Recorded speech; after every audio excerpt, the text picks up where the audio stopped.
Hi everyone, it's Liam here from Rating the Races. So we're going to do a review of the day's racing at Cheltenham.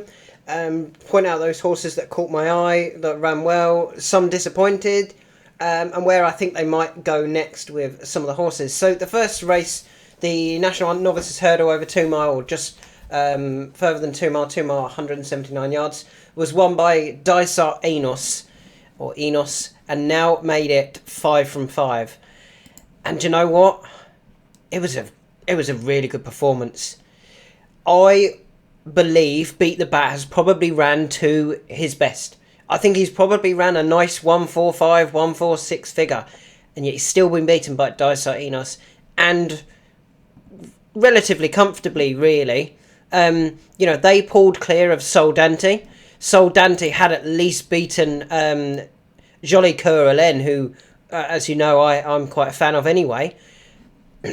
I actually think this was a really good run. I think she's very smart, Dysart Enos. She's proven it now in my eyes, and really good to hear Fergal O'Brien say what the plans are.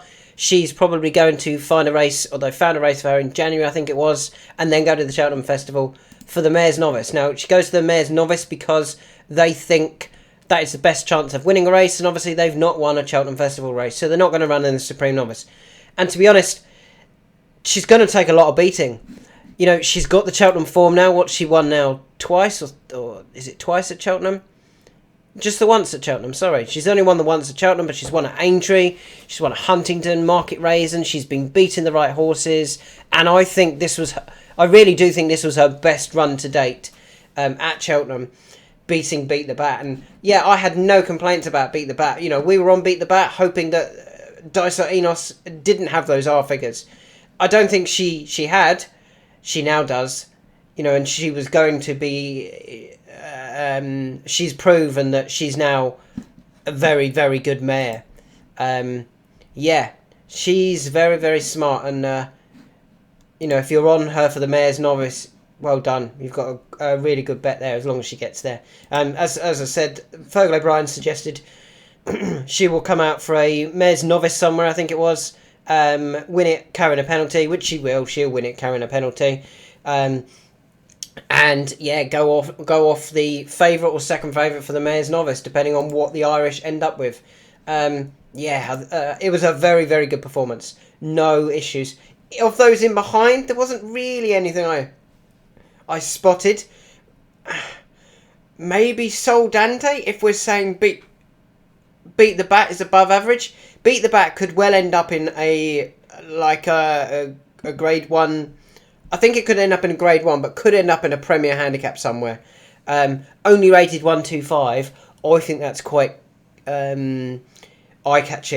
A 125 mark. If they don't move the mark of Beat the Bat, I think there's a nice handicap to be won with him.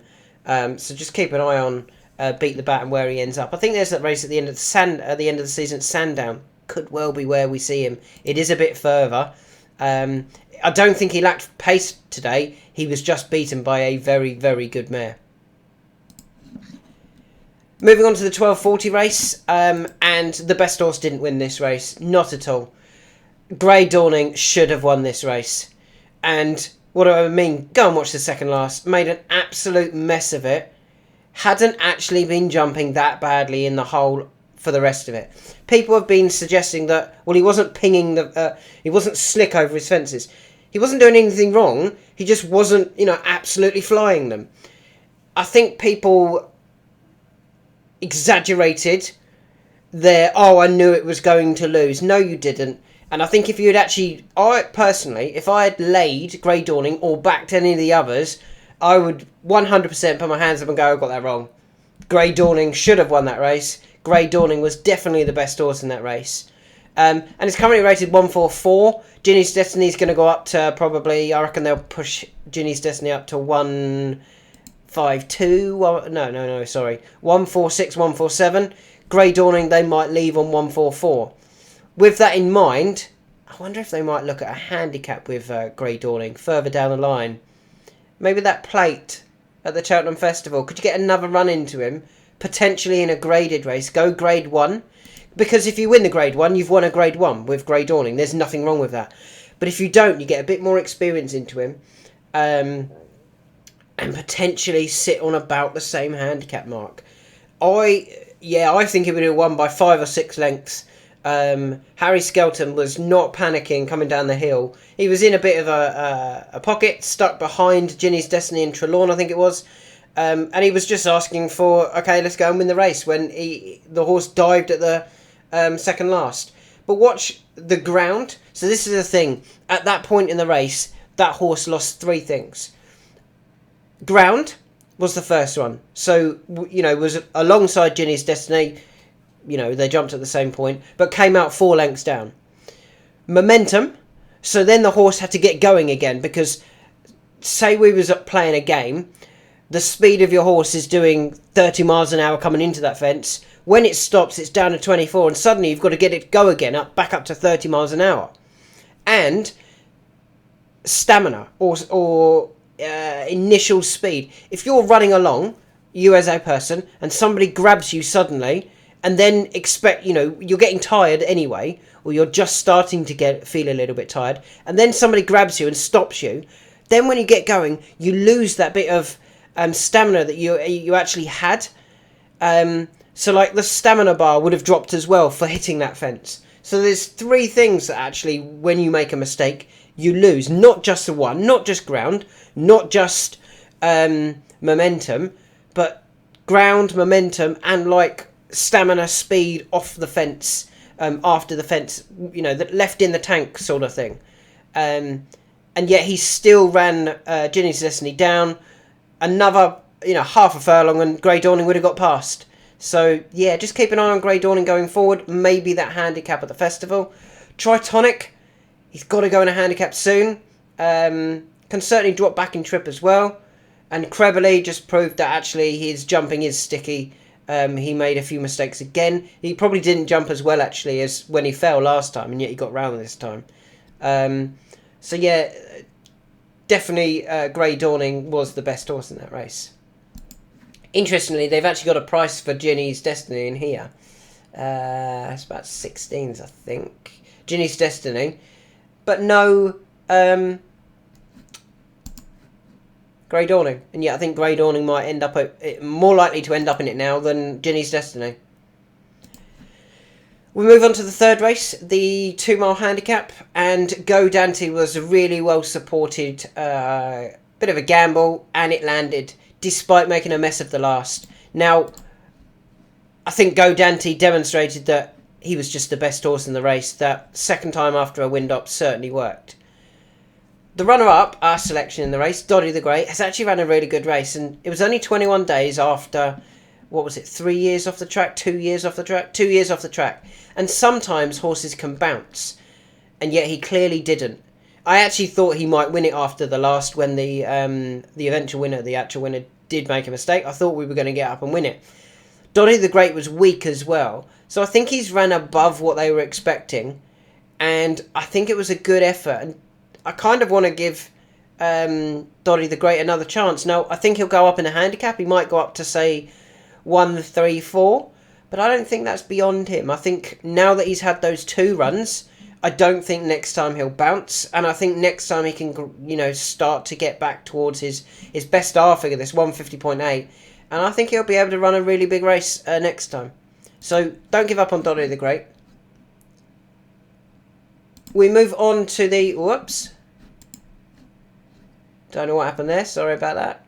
We move on to the 150. And this was my most frustrating selection for the day. But also, I was really disappointed with the commentary in this race. I don't think they hardly mentioned Walking Clover, who was travelling just as well, if not better than La Malmaison, for most of the race, and was actually over-travelling, was far too keen, Walking Clover. Still pulled his way into contention, into contention, travelling really, really well, probably too well, and hasn't got home. Now, the horse had been running over 2 mile. This looked like a right step up in trip. It looked like it needed this step up in trip. Maybe it didn't. Maybe it actually didn't and does want the 2 mile, but allowed to go forward. The only thing you would say is it has won a mare's chase before over 3 miles, so 2.5 should have been ideal. And maybe it was just far too keen. And could they go a bit quicker next time? A race that they go a bit quicker. Could she settle out the back? Possibly. Or do you need to actually wait with her out the back? Could they try and go a bit further forward? Interestingly, this was a qualifier. So excuse me. So just keep an eye on Walking Clover next time. I think she'll run a nice race. And they can go from anywhere to 2 to 2.5 mile. And just hopefully, I want them to be a little bit more positive on her. Although she was keen, they kind of wasted so much energy, because when you're at the back and you're being held up, the horse is trying to go forward, you're gaining nothing, and you're giving away, your energy and gaining nothing. Whereas if you at least let the horse creep forward earlier, at least you're gaining something. Whereas they kind of gained it too quickly at the third last, I think it was when Malaysia came down, or it was Malaysia who came down. They gained it too quickly and then didn't pick up when asked for that effort. So yeah, don't give up on Walking Clover. Mal Mason, don't get me wrong, was the best horse in the race. I think she won that on merit. But I think Walking Clover would have definitely given her a race if she hadn't been so keen. We move on to the 225, and this was our winner for the day. It was a little bit disappointing that we only got the one. We started with 3 seconds in Doddy the Great, Beat the Bat, and Grey Dawning, especially as at least one of those should have won. We won with Sapage. We'd highlighted Sapage for that 3 mile race at Cheltenham. I said go back to Cheltenham was the right place. He did, and he won it really comfortably. The horse to take out the race is Lord de Menil. And yeah, if you notice, I've actually added it in my Nagme already. For the Veterans Final at Sandown, Lord de Menil is a previous winner of I think this is a Grand National trial at Haydock. Over 3 mile 4. This was 2 mile 4. No, it was the last Fling Handicap Chase, sorry. That it's won at Haydock over 3 mile 4. I'm sure it's won another race. Here we go. What was this one? This was a... Yeah, Grand National Trial. So has won a Grand National Trial as well, over 3 mile 4. The horse wants further, and still wants further. I mean, it'd been running over 3 mile 2, 3 mile 1, 3 mile. Last time it touched 2 miles was down here. As in, it started with 2 miles. And that finished ninth that day at Ascot. Comfortably beaten. I can't remember who won the race. I'm just quickly looking it up. Ascot. Was it Ascot, did I say? 2 mile 5 at Aintree, sorry. Oh, yeah. That is a Sefton. Comfortably beaten by Beauvais that day. Doesn't have the pace for a Sefton. Doesn't have the pace for what it ran in today. And yet still ran really well for second. I think that kind of demonstrated, particularly as he went off favourite, that he is now down to a mark that he can win off. His mark of 145 is a mark that he can certainly win a race off. And going back to Sandown, over 3 mile, now he's had the run as well. Hopefully with Gavin back on, I think they will go very close in that race at Sandown. They ran at Sandown in November in a qualifier for the Veterans Final. All you have to do there is have a run to qualify for that race. He's had a run in a qualifier.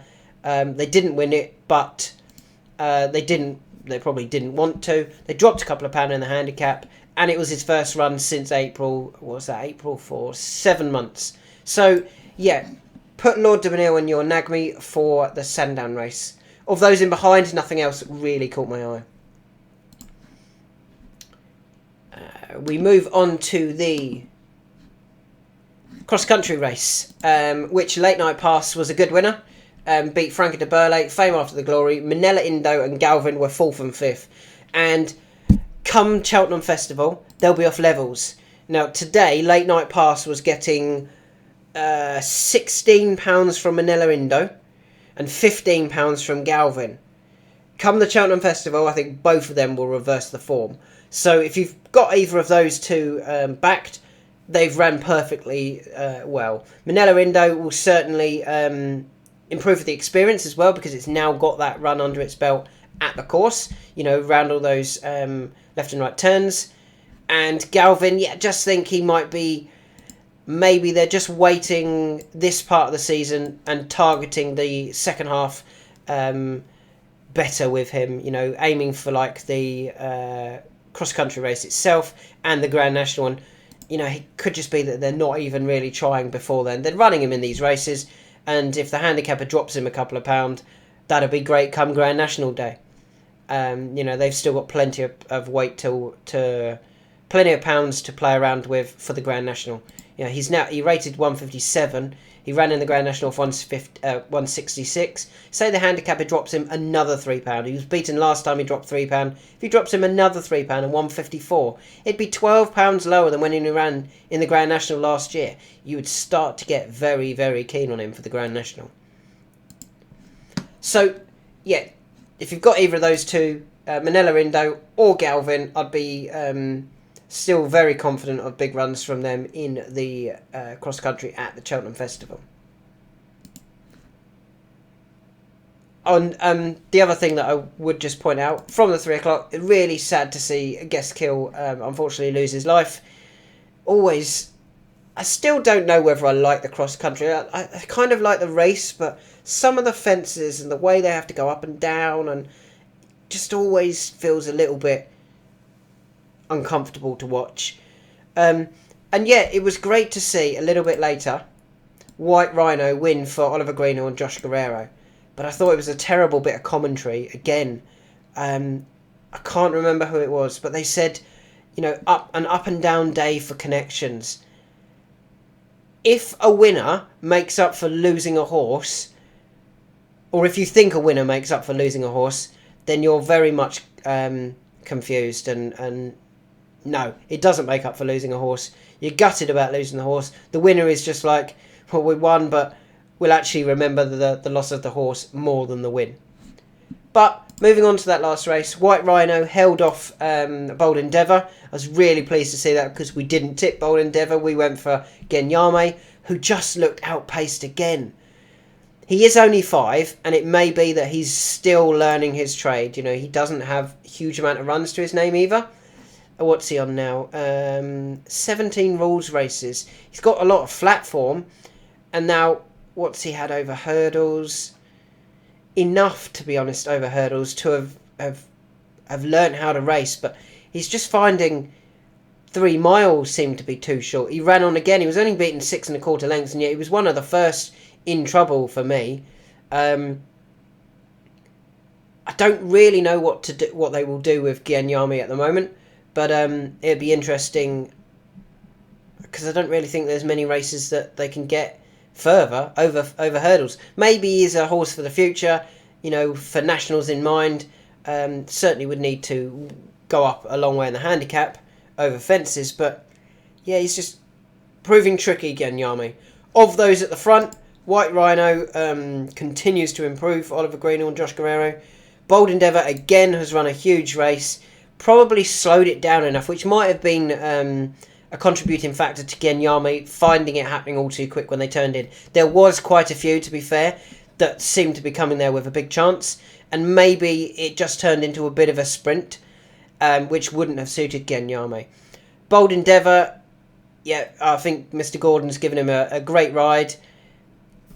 I'm looking forward to him going back over fences. I mean, his second Oscar Elite, when they kind of gave up after that over fences, I still think there's more to come from him over fences, and there's a big handicap to be won. The fact that he's been running over 3 mile, and yet he can also cope over 2.5, the 3 mile at Kempton is still where I want to see Bold Endeavour.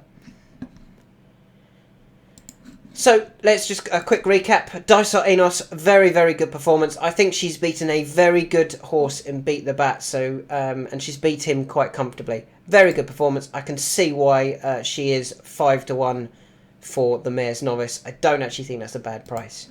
Grey Dawning should have definitely won the Novices Chase over 2.5. Clearly the best horse in the race. That second last was the only fence that really bothered me. None of his others, he might have been slow at them, but he wasn't diving through them or anything. potentially Tritonic for a handicap when he does go handicapping over 2 to 2.5 mile. The 115, don't give up on Dolly the Great. I think now it's proven that it hasn't bounced. I think it could certainly run well again. Walking Clover, anywhere between 2 mile and 2.5 mile. Just maybe don't be quite as keen to hold it up. I think they lost so much energy and, even finishing speed through restraining the horse for so long. Probably 2 miles of that 2.5 mile. Sapage was a good winner of the Veterans Chase. Is now going to go back up in the handicap slightly. Lord de Menil for that race at Sandown, the Veterans Final. I'd still be keen on Manila Indo and Galvin come the Cheltenham Festival. Enjoyed Dallin. Disappointed for JP. When is JP going to find another one in his colours to run well in the cross country? And finally, Bold Endeavour over Fences. I still want to see him go over Fences soon. Genyame might get one more chance if they go a bit faster. Maybe they didn't quite go fast enough for him.